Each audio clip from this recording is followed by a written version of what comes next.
para los laburantes, construyó piso de dignidad para los hijos del conjunto de la clase trabajadora argentina, como fue y como es la asignación universal por hijo, y nos parece que las grandes deudas pendientes que tenemos en este proyecto están vinculadas fundamentalmente al 32% de los trabajadores que no están registrados y al 7,2% de desocupados que todavía tenemos en la Argentina, porque esas han sido las grandes problemáticas que tiene hoy, no solamente la Argentina, sino América Latina y el mundo en general. Se hablan de los países emergentes y hoy el grave problema a nivel mundial es la informalidad y nosotros estamos intentando ir construyendo las medidas anticíclicas para frenar lo que es el avance del capital transnacional a lo largo del mundo, y en ese sentido tenemos muy en claro que el desafío que tenemos por delante es avanzar sobre los pisos de dignidad que tienen los más humildes, que tienen los trabajadores, que tienen aquellos que aún trabajando no pueden tener la dignidad de otros trabajadores. Se habla mucho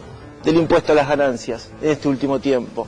¿Y saben qué? El impuesto a las ganancias es un problema, es una deuda que tenemos y que tenemos que resolver hacia adelante. Ahora, también hay que decir que el impuesto a las ganancias comprende al 20% de los trabajadores registrados en la Argentina. Y tenemos más de 5 millones de trabajadores informales. Y es hacia ahí donde nosotros tenemos que profundizar este modelo político, este proyecto económico, porque a pesar de todas las deudas que tenemos, no hay ninguna duda que hemos construido pisos de dignidad para seguir para adelante. Recuperamos la soberanía política, hoy gobierna democráticamente aquellos dirigentes que son elegidos por el voto popular. La democracia argentina no la regentean las corporaciones, como en la década del 80 las Fuerzas Armadas, como en la década del 90 el capital transnacional, como ahora lo intentan seguir haciendo los multimedios económicos, sino que la soberanía popular, el voto democrático expresado en la conducción de Cristina Fernández de Kirchner,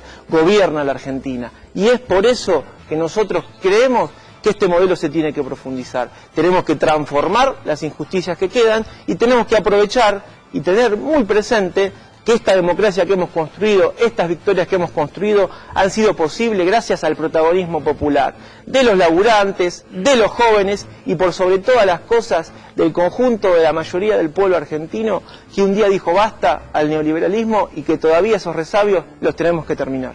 Bueno, casi sobre el tiempo cumplido. Fernanda Reyes, la única mujer de la noche, está con nosotros, candidata a senadora por Capital, coalición UNEM. Bueno, las propuestas, 3 minutos. 3 minutos. Qué poco tiempo para decir tantas cosas, ¿no? Pero vamos a intentarlo. En principio, bueno, yo pertenezco a Coalición Sur, que es la lista que encabeza Pino Solanas y Elisa Carrió, en el Frente UNEM, y es el único frente que se ha presentado internas abiertas en la capital federal. Y para nosotros eso es un paso enorme de madurez política, porque significa que los porteños van a poder elegir entre estas 4 listas que se presentaron quienes creen que son los mejores representantes para las internas de octubre, para las elecciones generales de octubre, para enfrentar al macrismo y al kirchnerismo que ya han elegido sus candidatos en este momento. ¿Qué es lo que nosotros proponemos?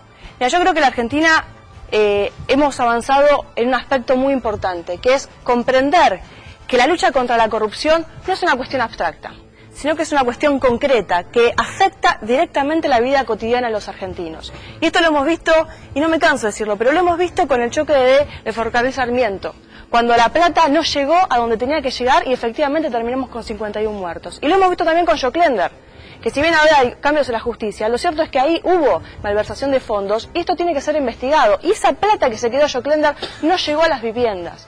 Y así podemos hablar, el Lázaro Báez, Debido, etc. Entonces, en ese sentido, creo que la lucha contra la corrupción tiene que ser un eje fundamental para fundar un país distinto. Esta cuestión de que si con la corrupción no alcanza, con la corrupción no hacemos nada, es una falacia absoluta. Porque sin corrupción nosotros ahí podemos generar los cimientos para empezar a pensar otras cosas. Y entre esas otras cosas, está y en esto coincido, necesitamos una reforma tributaria urgente en la Argentina. ¿Se ha avanzado o no se ha avanzado? Lo cierto es que hace 10 años, después de 10 años de crecimiento, seguimos teniendo 11 millones de pobres en la Argentina.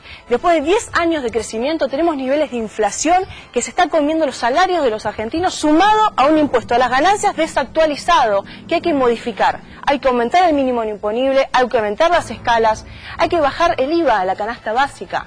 ¿Por qué? Porque lamentablemente, vos bien decías, recién yo escuchaba que se planteaba que hay 35% de personas en el mercado de trabajo en negro. esta semana hemos visto, en la semana pasada hemos visto que aumentó el salario mínimo vital y móvil. El sector que está en el trabajo en negro no tiene posibilidad de aumentar sus salarios. Entonces,